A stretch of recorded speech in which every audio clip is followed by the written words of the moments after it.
15 versus 30-year mortgage. What's smarter in 2025? Most people pick the wrong mortgage, and it ends up costing them a fortune in interest. Should you go with a 15-year loan to pay your house off faster? Or should you go with a 30-year loan to keep your payments low? The right choice might surprise you, and I'll show you a strategy that could save you tens of thousands of dollars in either way. For those of you who don't know me, my name is Mike West, and I'm a licensed real estate agent here in Southeast Michigan, and I love to help educate on the entire home buying and selling experience. Keep in mind that much of what I cover in my videos are most often geared towards what I see in my market area, and some things may change based on your location if you are outside of Michigan. I hope that you find some value in these videos and use them as a general guide for your own region and your own market, as they may be different. So first things first, let's break down what a mortgage actually is. A mortgage is a loan you use to buy a home. You borrow money from a lender and you agree to pay it back over time with interest. Now, your monthly mortgage payment usually includes a few key things, such as the principal, which is the amount you actually have borrowed to purchase the property.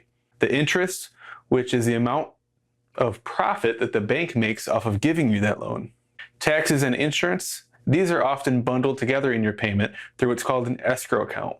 However, we're not going to focus on that part of your mortgage in this video. What's not included in your mortgage is the cost of utilities, maintenance, HOA fees if applicable, and any unexpected repairs. So always budget a little more than just the mortgage payment so you can cover that. So let's start with the most popular option, which is the 30-year mortgage.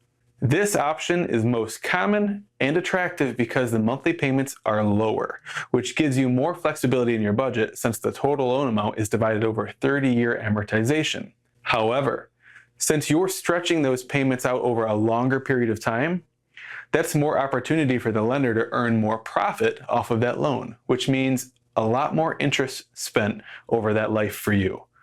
For example, we're going to run a scenario on a $300,000 loan with about a 7% interest rate. In this situation, you'd pay around $1,996 per month for your principal and interest payments, part of your mortgage. But you'd end up paying over $418,500 in interest over the life of that 30-year loan if you made the minimum payment each month until the full term was complete. Your total payments for this whole 30-year span is equal to about $718,500. That's a lot. So now let's talk a little bit about that 15-year mortgage. I've found that many lenders often offer small discounts in interest rate for a 15-year loan versus the 30-year loan option, which can be a great benefit, but because it's also a shorter term to amortize, it's also a more costly loan per month. This benefit can sometimes be about 1/4 to 0.5% discount in your rate. So let's look at that same $300,000 loan at a 6.75% interest rate for the 15-year, which is about what you'd see in that scenario.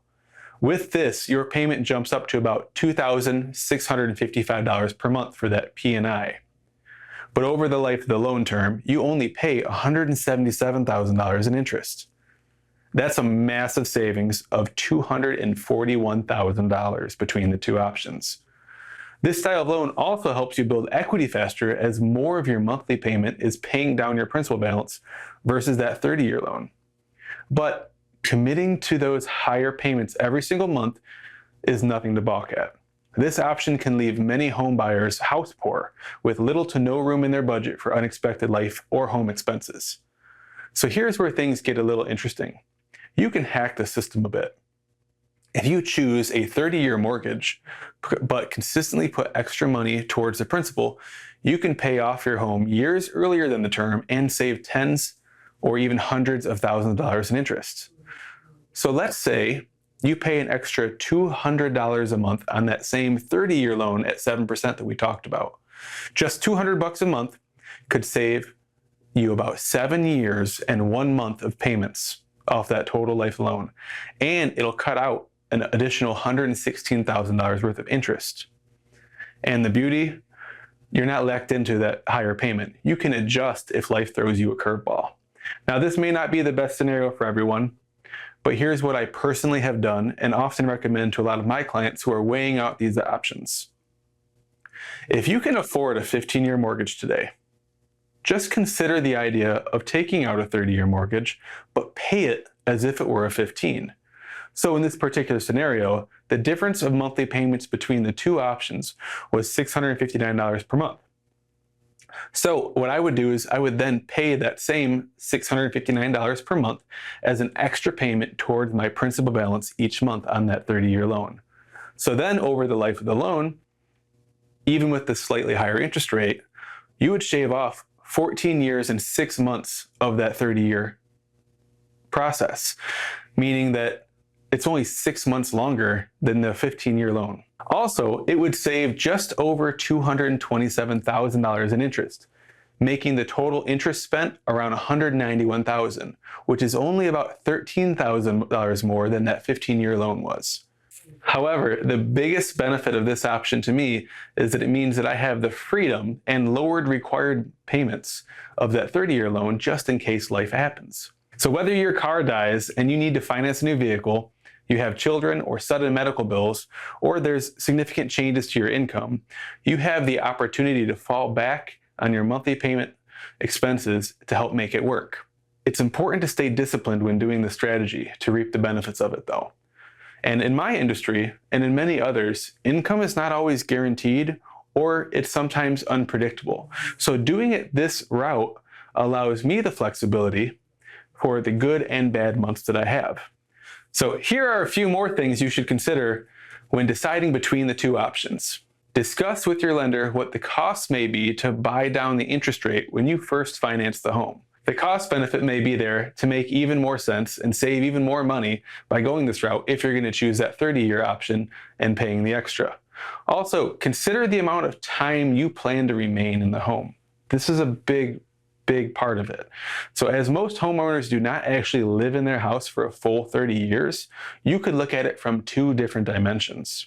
With the 15-year loan, you're gaining equity faster. For when you sell that home, you'll have less to pay off and more room to negotiate if needed, depending on the market conditions at the time. With the 30-year loan, this savings per month could also be money that you're setting aside into investment accounts or bank accounts that you plan on using towards your next home's purchase. So whether you're choosing between a 15 or a 30-year mortgage, or trying to find a smarter way to pay off your loan, just know you've got some options. The key is understanding how each one works, and using the flexibility of each to your advantage based on your own situation. My personal favorite tool for figuring this stuff out is an app called Carl's Mortgage Calculator. That's Carl with a K. You should be able to find it in your app store. No, I'm not getting paid to promote this. It's just an awesome app, because it allows you the option to see the full life of the loan and how extra payments may affect the balances long term. If you found this video helpful, hit that like button, subscribe to check out more of my videos, and let me know in the comments what's your preferred mortgage strategy. And if you're thinking about buying, selling, or refinancing in Metro Detroit, reach out to me and the team at Origin Real Estate Group to see what we can do to help you buy smarter for your own situation and goals.